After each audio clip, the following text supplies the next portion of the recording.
Bonjour à tous et bienvenue sur cette nouvelle vidéo. Aujourd'hui, je vais vous présenter un petit poste, un émetteur-transmetteur HF, le Xiegu G90. Donc c'est un poste qui fait beaucoup parler de lui parce qu'il a vraiment de nombreuses qualités. J'en suis pleinement satisfait, donc je voulais vous faire la démonstration pour ceux qui cherchent quelque chose de performant et qui veulent quelque chose qui est plein de fonctions différentes et qui finalement va regrouper dans un seul tout petit appareil pas mal de choses indispensables pour faire de la radio dans de bonnes conditions. Donc, au niveau des spécificités, c'est un émetteur-récepteur HF qui va de 1 méga à 30 mégas et il est capable de transmettre sans trou sur toutes les fréquences, toutes les bandes radio amateur et CB 11 mètres une fois qu'il est débridé, comme je vous ai fait voir dans la précédente vidéo. Alors, ce que je voulais vous faire voir dans cette vidéo, ce sont pour moi les différentes grandes caractéristiques qui font que ce poste est vraiment pas mal. Donc je ne vais pas vous faire une présentation totale de tous les menus de fonctionnement, etc. Ça, vous allez trouver sur Internet. Mais je vais vous faire voir pour moi les fonctions clés qui font que vous pouvez acheter cet appareil en toute confiance.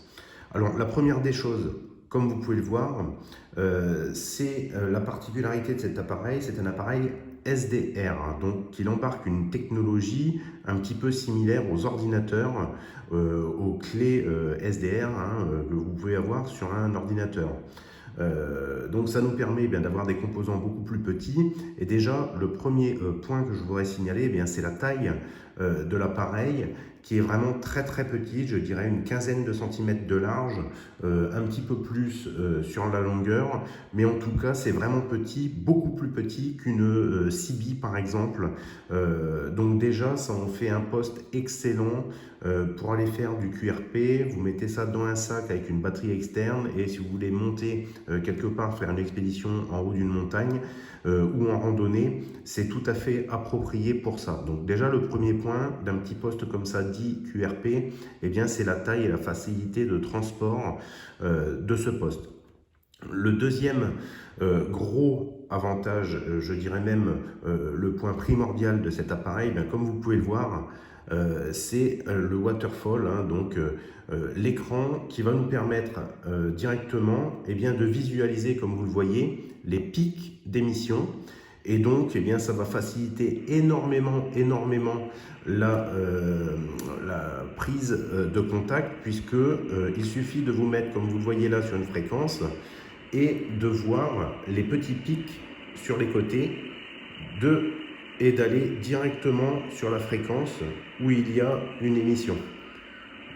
Vous voyez, hop, là j'ai vu qu'il y avait un petit pic, tout de suite je me mets et vous allez pouvoir entendre ce qui se passe et pouvoir rentrer en contact. Donc ça, à mon avis, c'est vraiment le point clé et l'énorme avantage de cet appareil, c'est le bandscope qui va analyser les fréquences ici. Donc forcément, c'est un avantage énorme comparé à tous les autres postes qui ne sont pas équipés de ce waterfall. Il faut savoir que ça, c'est une fonction qu'on retrouve généralement sur les postes radio amateurs plutôt haut de gamme et surtout récents. Donc vous allez avoir ce genre d'affichage maintenant sur tous les postes qui sortent haut de gamme, les ICOM, les Yazoo, etc., radio amateurs. Sauf que tous ces postes, ce sont des postes de très bonne qualité radio amateur, mais on n'est pas loin des 800, 1000 euros, 1500 euros pour avoir ça. Là, tout de suite, je vous parle du prix. Ce poste, c'est aux environs de 500 euros que vous allez pouvoir l'acquérir. Donc, c'est vraiment un point clé, c'est-à-dire qu'il va vous permettre d'avoir des fonctionnalités qui sont uniquement proposées au poste très haut de gamme. Vous voyez que là, il y a une émission, on voit très bien le pic et on voit juste à... Voilà, j'ai vu qu'il y avait un pic. Et tout de suite, je peux aller me mettre sur la zone d'émission. Donc c'est vraiment un facteur de changement énorme pour ceux qui ont l'habitude de faire de la radio avec des radios classiques, on va dire. Le autre point, je voulais signaler, c'est un poste souvent qu'on peut comparer, disons pour l'utilisation avec les fameux Yazoo 817 et 818 que je vous ai déjà présenté sur la chaîne. Excellents postes, mais qui ont une technologie quand même vieillissante, de plus d'une dizaine d'années. La grande différence entre ces postes-là, c'est que celui-ci ne fait que HF, donc il n'aura pas la VHF et l'UHF, mais la grande différence, c'est que celui-ci fait 20 watts de puissance. Et donc pour moi, c'est la grande différence, et pour ça que je préfère de loin ce poste-ci au Yazoo, c'est que le Yazoo plafonne à 5 ou 6 watts, et pour moi, sur le 11 mètres, ce n'est pas du tout assez pour faire de la transmission. Donc voilà pour la comparaison avec deux postes qui sont souvent comparés, des excellents postes, quoi qu'il en soit. Donc au niveau des fonctionnalités qui changent, donc on a abordé cet analyseur de spec, donc ça c'est vraiment super. Le deuxième point très intéressant, c'est que ce poste a une boîte d'accord automatique pour l'antenne intégrée directement. Alors ça aussi c'est assez unique, à la différence de beaucoup d'autres postes radioamateurs. Vous savez que pour accorder l'antenne sur une bande de fréquence, là je suis sur le 27, si je change par exemple et que je veux aller écouter par exemple le 7 mégas, où il y a toujours, comme vous voyez, beaucoup d'activité, et bien forcément mon antenne ne va pas être réglée pour les 7 mégas. Donc en fait vous avez une fonction, vous allez voir que je vais lancer, qui est extrêmement rapide et qui marche très bien, qui va accorder automatiquement l'antenne grâce à sa boîte de couplage. Donc il suffit de lancer la fonction. Voilà, et c'est terminé. Là, je viens d'accorder automatiquement mon antenne à la bande que j'écoute. Donc ça, c'est un avantage énorme également, sachant qu'une boîte d'accord, quand vous devez en acheter une, c'est plutôt dans les 200 € à peu près, une boîte d'accord que vous allez devoir brancher en plus de votre appareil qui va faire ce rôle, d'accorder l'antenne à la bande que vous écoutez. Là, comme vous voyez, c'est intégré, elle est super rapide et ça marche très bien. Donc ça, pour moi, c'est le deuxième vraiment facteur clé de succès de ce poste, qui intègre la boîte d'accord. Toujours ça de moins à racheter. Le troisième point que je voulais signaler, donc là je vais me remettre sur la bande CB puisque mon antenne est accordée sur le CB. Voilà. Je vais pouvoir, donc là je vais réaccorder mon antenne sur la bande CB. Vous voyez, c'est extrêmement rapide et tout de suite la qualité est parfaite. Donc vous avez vraiment quelque chose qui marche super bien, qui est très rapide. Autre point qui est très intéressant, ça va être la fonction d'analyseur d'antenne, un petit peu à la manière d'un nano VNA pour analyser les points d'accord de votre antenne. Donc si vous êtes comme moi et que vous aimez beaucoup fabriquer vos antennes, faire des antennes filaires, des dipoles, des longs fils, etc., eh bien, avec une fonction comme celle-là, vous allez pouvoir analyser directement les points d'accord de votre antenne et pouvoir les régler, d'augmenter la longueur ou de la diminuer pour avoir un taux d'onde stationnaire le plus bas possible, le fameux SWR. Donc là, ce qu'on va faire, c'est que je vais lancer l'accord. Voilà, vous voyez, il y a beaucoup d'activités aujourd'hui. Donc on va regarder comment ça se passe. On va lancer l'analyseur et là vous voyez qu'il est en train d'analyser mon antenne entre le 27 480 et le 27 630. Et donc on va voir finalement le SWR qui va être avec des pics ou des pointes vers le bas, ce qui va nous indiquer les points d'accord. Donc là, je suis à 1 kHz, mais vous allez pouvoir également augmenter en fait la bande passante et analyser votre antenne sur un plus large spectre. Hein. Donc vraiment très intéressant. Donc quelque part, ça remplace un petit peu un analyseur comme un Nano VNA. Donc c'est toujours pareil, dans un si petit appareil, finalement vous avez tout d'intégré et vous n'avez pas besoin de passer par des boîtiers additionnels. Donc c'est vraiment très intéressant d'avoir ce genre de fonction. Donc je vais enlever ça. Hop. Voilà, je quitte. Voilà. Et donc ça va nous analyser. Alors, dernier point peut-être qui va être assez intéressant, donc là qui va s'adresser peut-être un peu plus aux radioamateurs, il a un mode directement pour faire du CW. Donc vous allez pouvoir utiliser cet appareil avec une clé pour faire du morse. Vous allez le mettre directement dedans et vous allez voir qu'il y a une fonction de décodage intégré du morse que vous recevez. Alors pour aller essayer, je sais pas, hein, on va essayer de voir si je trouve quelque chose. On va aller plutôt donc en début de bande, hein. Généralement c'est là qu'on a hop, un peu de morse pour voir si ça marche.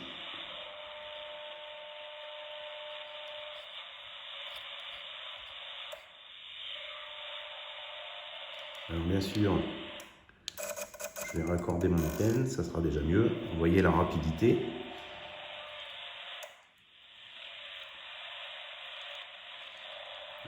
Alors j'aimerais pouvoir trouver du morse.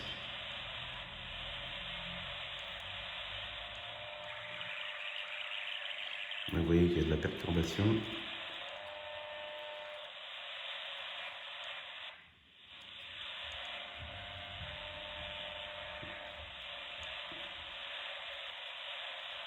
Alors je trouve pas de morse pour la démo. Bon, c'est dommage. On va essayer peut-être sur le 14.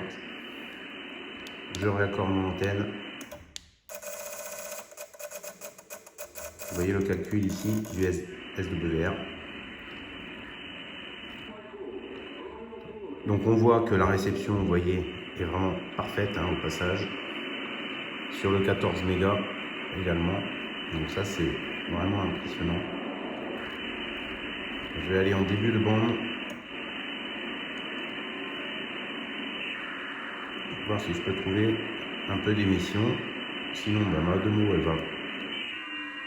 Donc là on a du mode numérique. Bon, je trouve pas de morse pour faire la démo. Voilà, je suis désolé, c'est toujours comme ça quand on veut faire la démo. En tout cas, ce que je voulais vous faire voir, c'est que ici, eh bien, quand on va capter du morse, vous allez avoir la traduction directement de ce qui est tapé en morse. Donc ça, c'est vraiment génial. Ça va nous traduire le morse qui est reçu et cette diode-là va pulser en même temps que la réception du morse. Donc vous allez avoir un décodage quelque part visuel et une retranscription écrite du morse. Donc ça aussi, c'est vraiment une fonction qui est incroyable d'avoir ça intégré dans un si petit poste. Voilà ce que je voulais vous faire voir au niveau des fonctions, des fonctionnalités. Ce que je peux vous en dire, moi, comme retour d'utilisation. J'en suis très content. Vraiment, je pense que si vous hésitez à en prendre un, ben, n'hésitez pas. Hein, c'est vraiment un poste que je peux vous conseiller, qui est vraiment très bien. La réception est très bonne, notamment sur les bandes HF, le 14 mégas et le 7 mégas. J'ai une antenne qui est accordée sur le 11 mètres et pourtant, j'ai une qualité de réception qui est tout simplement impressionnante. Donc ça c'est très important. Alors j'ai pas trouvé parce que je me suis pas mis en CW en fait, je viens de voir, voilà, comme un idiot. Bon, vous avez compris le principe, donc je vais sortir de là, hop, je repasse en USB.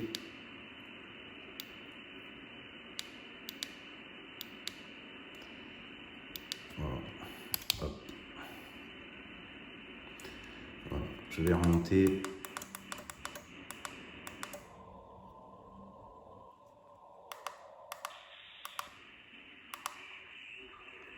Voilà, en USB. Donc, les petites choses au niveau du retour. La qualité de réception est exceptionnelle. Pour un petit poste comme ça, c'est surprenant. Voilà, c'est surprenant, on ne peut pas dire autrement. Je pense que c'est vraiment lié à la technologie SDR. Donc, c'est vraiment très bien. La deuxième chose qu'on peut voir au retour, eh bien, ça va être l'utilisation également, je ne vous ai pas montré, du clavier. Donc, tout est pilotable quasiment. Comme vous le voyez, sur le micro. Donc ça aussi, hein, c'est vraiment pas mal. Vous pouvez rentrer directement les fréquences, changer les bandes, affecter des fonctions programmables, etc. etc. Donc c'est vraiment pas mal. Vous avez la possibilité aussi de mettre en mémoire, donc là j'étais en mode VFO, vous voyez qu'au passage il y a deux VFO, VFO A et VFO B. Il suffit d'appuyer donc sur cette touche et vous allez basculer d'un VFO à l'autre, très pratique pour monitorer deux fréquences ou pour avoir une fréquence de dégagement pour faire un QSY, d'avoir les deux directement dessus. Donc ça c'est aussi pas mal. Autre point, vous avez la possibilité de mettre des mémoires que vous pouvez faire défiler, comme vous voyez ici. Donc, vous pouvez rentrer toutes les fréquences en mémoire et y avoir accès directement. Donc, c'est vraiment pas mal également. Un bon retour sur tous ces points-là. Donc, au niveau vraiment de l'utilisation, je dirais aussi que de manière générale, il est très simple. Vous n'avez pas besoin de notice, rien du tout. Il suffit de pianoter un petit peu et vous allez avoir tout ce qu'il faut pour mettre en route le poste. Autre point intéressant, il y a pas mal de filtres également. Donc des filtres, on a un préampli également de réception, donc là qui est activé ou pas. Hein. Donc il y a un préampli de réception, un atténuateur, donc ça aussi c'est plutôt intéressant. Et il y a également beaucoup de filtres, le noise blank qui est réglable par niveau. Il y a également le AGC, donc le automatique gain contrôle, que vous pouvez régler sur rapide, lent ou automatique. Hein, donc tout ça c'est vraiment pas mal. Et puis ici, vous allez avoir la possibilité de mettre des filtres sur la bande passante, la largeur de bande que vous pouvez écouter. Donc tout ça, c'est vraiment très intéressant pour affiner vraiment l'écoute et avoir des réglages parfaits en fonction de votre correspondant. Donc tout ça combiné, ça vous fait que vous avez une réception, une qualité de réception qui est vraiment très très bonne sur ce poste. Donc vraiment que des bons points. Tout ça, je vous dirais, pour 500 € environ. Voilà, vous n'avez pas un poste premier prix certes, mais vous avez un poste qui offre quand même beaucoup d'avantages dans, encore une fois, un format, vous voyez mes doigts, très très réduit, hein, donc c'est vraiment pas mal. Je dirais qu'en point négatif, le point négatif, le gros point négatif pour moi, c'est la qualité du haut-parleur qui est vraiment mauvaise. Le haut-parleur pour moi est beaucoup trop petit, donc le son est très nasillard et vraiment pas fort. Donc ce que je fais, c'est que je passe par un haut-parleur externe pour pallier à ce problème et avoir un son beaucoup plus qualitatif. Vous pouvez brancher ça, il suffit d'appuyer une fois sur le bouton volume et là vous allez rentrer sur le haut-parleur interne. Vous voyez qu'au passage, ce haut-parleur il est tellement petit et en plus il est orienté vers plutôt le dessus. Écoutez la différence quand on met notre main par exemple. Vous voyez que c'est déjà nettement mieux. Donc il y a pas mal d'OM qui collent ici un petit coude à 45 degrés, histoire de renvoyer le son. Parce que vous voyez, rien qu'avec la main, on entend vraiment une grosse différence au niveau du son. Donc je dirais que le point noir, vraiment, c'est le son. Voilà.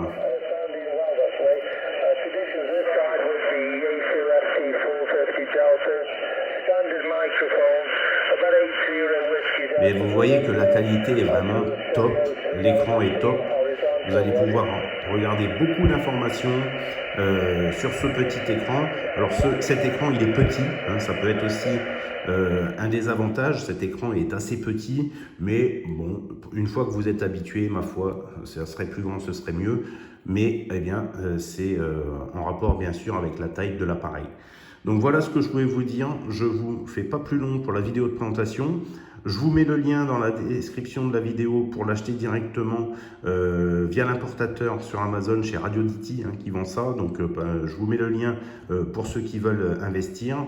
Franchement, vous avez vu sur la vidéo précédente que c'est très facile à débrider en mode export et vous allez pouvoir transmettre sans trou sur toutes les bandes HF avec ce petit appareil. Donc vraiment très bon matériel et bien que je peux vous conseiller pour ceux qui veulent s'équiper avec du bon matos. Voilà les amis, je ne fais pas plus long, je vous dis à bientôt pour une nouvelle vidéo, c'était Tom, ciao.